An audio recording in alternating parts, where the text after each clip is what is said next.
Le temps est long, le temps est très long, nous disait le premier intervenant. C'est vrai pour vous? Oui, le temps est très long et surtout l'incertitude est pesante. L'incertitude est pesante parce que là, on n'a aucune visibilité, on n'a rien. On nous a demandé de mettre des mesures en place qui ont été des mesures sanitaires sur lesquelles on a vraiment été extrêmement pointu.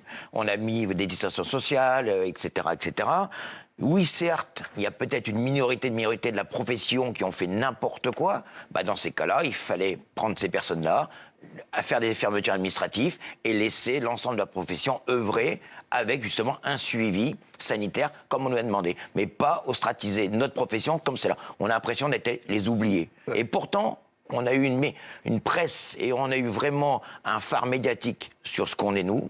Mais parce que vous êtes ce qui fait vivre une partie du bonheur français, de l'esprit français et du partage. C'est-à-dire que je crois que tout le monde immédiatement, spontanément, pense aux difficultés de nos restaurateurs et de nos bistrots. Alors, aujourd'hui, est-ce que vous demandez l'ouverture ou est-ce que vous demandez simplement d'y voir un peu plus clair? C'est-à-dire de sortir de l'incertitude, c'est pas tout à fait la même chose. Ah non, tout à fait. Là, on nous dit, sanitairement parlant, réellement, vous devez rester fermé. Oui. On dit OK. Mais, et ce mais-là est extrêmement important, à une condition quand même. Pensez quand même que là, nos personnels sont arrêtés, donc au chômage partiel. Oui. Les congés payés continuent à tourner. On nous a fait arrêter sec, et là, c'est de la perte sèche. Donc, dans ces cas-là, OK. On veut bien avoir les reports de charges, mais comment est-ce qu'on va pouvoir les rembourser? On veut bien avoir le PGE, mais comment est-ce qu'on va faire pour le rembourser? Donc là, le drame actuel est les charges courent. Comme monsieur disait tout à l'heure, on reçoit des factures. Et les factures, oui, mais ça va même à des petites factures de 1 000 ou 2 000 euros pour des formations. Mais des formations quoi? On est fermé. On ne sait même pas quand on a la vision qu'on aura pour ouvrir. Alors, pour beaucoup de ceux qui nous écoutent, croyez-moi, qui vous sont attachés, j'en fais partie, on a aussi la perception d'une profession qui a reçu beaucoup d'aides. Je veux qu'on s'explique là-dessus. Est-ce que ces aides vous êtes vraiment? Est-ce que, à l'arrivée, il faudra effectivement les payer? Et donc, vous n'avez fait que reporter des charges qui étaient lourdes. Mais je refaisais la liste en préparant l'émission. Chômage partiel, prêt garanti par l'État, vous l'avez évoqué, le fonds de solidarité et les aides au loyer. Ça suffit pas pour vous aider à tenir? Non, mais on va petite parenthèse, votre but dans la vie, c'est d'être ouvert, hein, on est bien compris, et de nous rendre heureux. Bon, donc j'essaie de peser le pour et le contre, mais je crois que c'est important d'en parler. C'est-à-dire que vous n'êtes pas une profession abandonnée, mais une profession en très grande difficulté. Je pense que vous avez complètement raison. On a eu un phare médiatique, comme je disais tout à l'heure, extrêmement important, puissant.